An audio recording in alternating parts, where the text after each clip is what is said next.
Bonjour ma communauté, bonjour ma famille, bonjour à tous ceux qui nous regardent en ce moment. C'est toujours un plaisir pour moi de vous savoir nombreux autour de ce repas christocentrique, une dévotion quotidienne de votre vraie identité en Christ. Christophe Kossi Aglé est mon nom, je suis votre serviteur. Allons-y directement à la prière. Éternel trois fois saint, nous te disons merci. Papa, merci de savoir aujourd'hui que nous sommes en toi et que tu es en nous, au point du salut. Papa, merci pour tout ce que tu ne cesses de faire. Tu as dit dans ta parole dans Romains 5, verset 8, que quand on était encore pécheurs, tu es mort pour nous, pour notre justification. Et aujourd'hui, nous comprenons encore plus que ce n'est pas seulement pour la justification, mais tu nous as placés dans une position d'autorité à la droite du Père, parce que nous sommes ton corps. Père, merci pour cette gloire que tu nous donnes. Papa, merci pour cette compréhension que tu nous donnes. Aujourd'hui, par cette connaissance, papa, nous pouvons faire des choses que nous ne faisions pas avant. Père, merci. Merci parce que tu es en train d'accomplir ta parole dans nos vies au nom précieux de Jésus. Père, nous te disons merci. Merci pour tout ce que tu ne cesses de faire. Au nom précieux de Jésus, nous avons prié, nous avons reçu.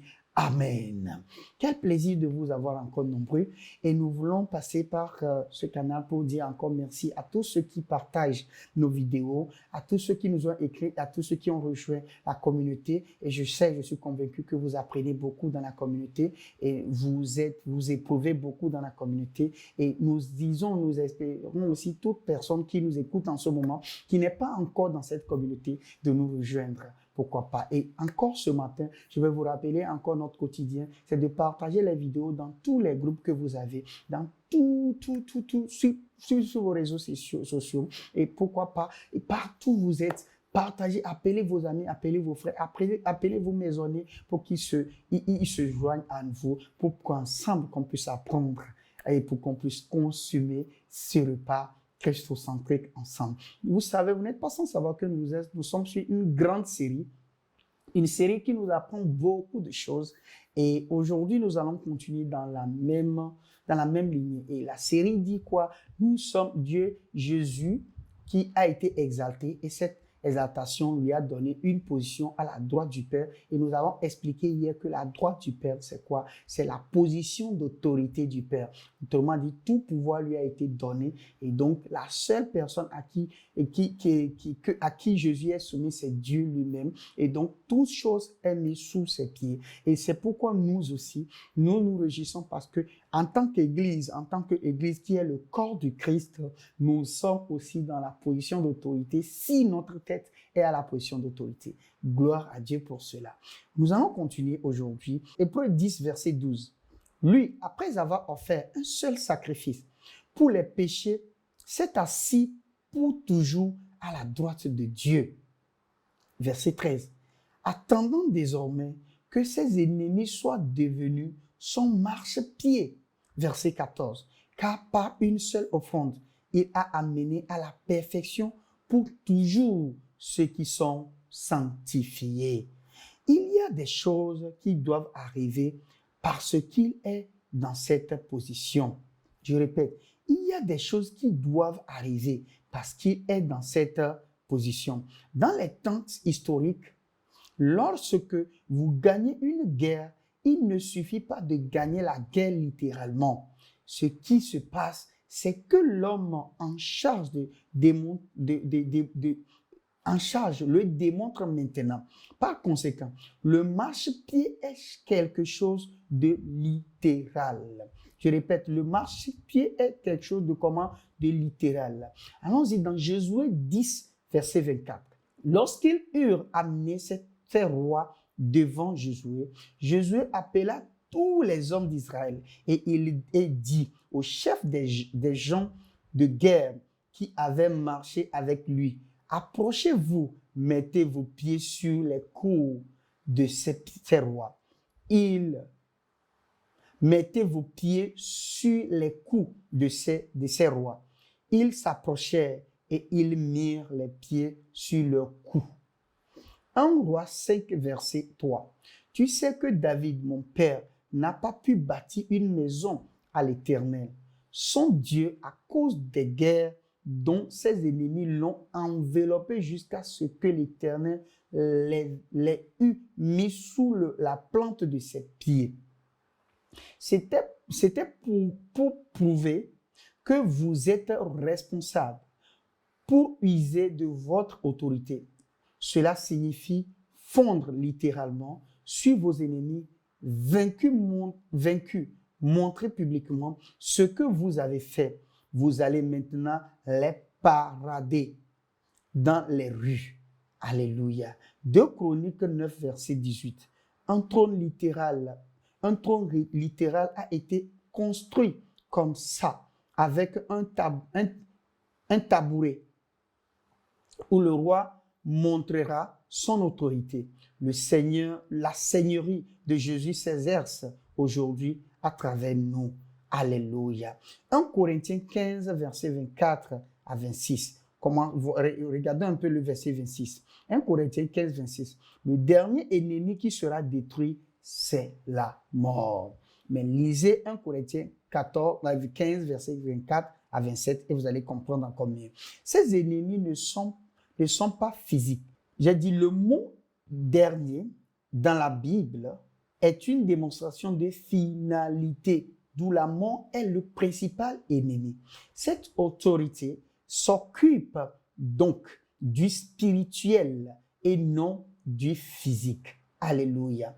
1 Corinthiens 15, verset 55. Ô mort, où est ta victoire? Ô mort, où est ton aiguillon? Verset 56. L'aiguillon de la mort, c'est le péché. Et la puissance du péché, c'est la loi. Verset 57. Mais grâce soit rendue à Dieu, qui nous donne la victoire par notre Seigneur Jésus-Christ. Nous avons l'autorité sur tout ce que Jésus a conquis depuis sa tombe jusqu'au trône. Est-ce que nous essayons de dire, le dernier ennemi qui sera éliminé, c'est quoi? C'est la mort. Alors les gens vont dire, voilà, toute autorité lui a été donnée, oui. En esprit, nous régnons. Le diable ne peut pas attaquer votre esprit. Le diable ne peut rien faire avec votre esprit. Mais le diable peut attaquer votre corps. Si vous lui donnez, bien sûr, cette autorité-là, cette marche cette marche. Pourquoi? Parce que le corps est encore mortel. Ce corps est encore mortel. Donc, en tant que chrétien, vous pouvez tomber malade. Vous pouvez avoir tout ce que toute personne physique peut avoir. Mais la bonne nouvelle, c'est que quoi? Si vous reconnaissez ce que le Christ a fait et que vous reconnaissez que vous êtes en esprit et que vous proclamez sur votre vie, votre corps lui-même, vous verrez cela s'accomplir. Ça veut dire que la Bible dit, voici les signes qui suivront ceux qui auront cru. À mon nom, vous chasserez les démons, vous guérirez les malades. Ok. Ça veut dire que, est-ce que vous êtes un croyant? Oui. Votre corps même, vous pouvez commencer par là. Si vous êtes malade, plus besoin forcément d'appeler quelqu'un. Vous pouvez mettre la main sur votre tête. Vous pouvez mettre la main sur la partie et proclamer, parce que vous êtes un homme d'esprit, proclamer ce que Christ a fait. Vous allez voir votre corps même se guérir automatiquement. Parce que ce corps-là est encore atteignable par le diable. Mais le jour de la résurrection, le jour où le Seigneur va nous enlever et que ce corps va être englouti par le corps intérieur, alléluia, il n'y aura plus la mort. C'est là où nous allons vivre éternellement. Mais avant que cela n'arrive, encore dans ce corps, vous devez prendre soin de ce corps. Vous devez bien manger, bien vous reposer et prendre bien soin de ce corps-là pour que les désirs, les problèmes, les défis n'attaquent pas ce corps. Et si vous ressentez que le corps est fatigué, reposez-vous. Si vous remarquez une attaque extérieure de ce corps, allez parler sur ça, mettez la main sur ça et parlez. Et vous allez voir votre corps même s'accomplir et répondre à l'esprit qui est en vous.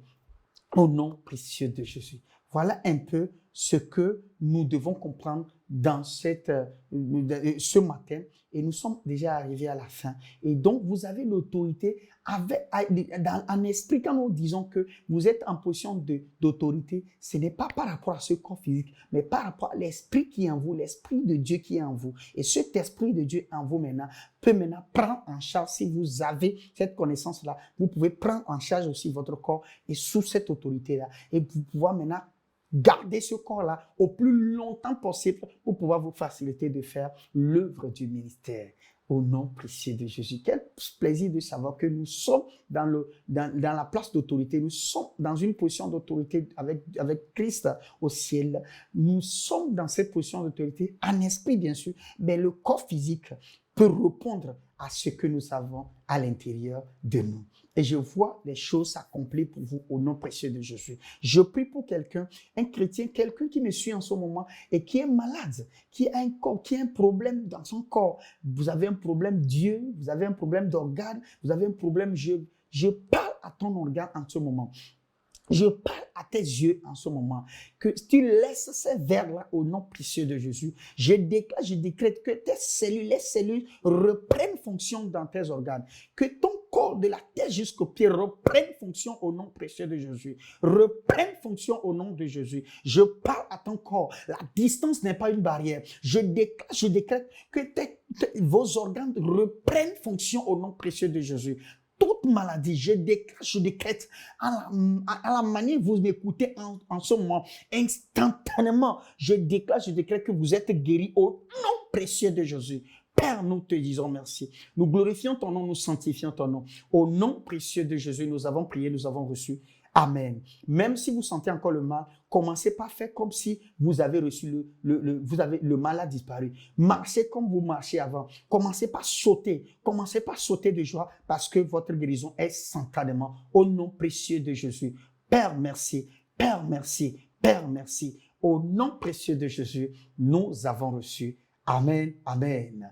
Tout en espérant vous voir demain à la même heure, sur la même plateforme. N'oubliez pas, je suis Chris Aglé, votre serviteur. Je vous dis, le royaume des cieux est en puissance. Amen. Hello, I hope you have been blessed by that wonderful message. The Bible says, man shall not live by bread alone, but by every word of God. For you to grow spiritually, you need to hear, study, and meditate on the word. You need to not only hear, but to also read and see. And that is why you need the Christocentric meal. To order this life-changing book and other titles, DVDs, and CDs by Dr. Abel Damina, call the number or email the address on the screen.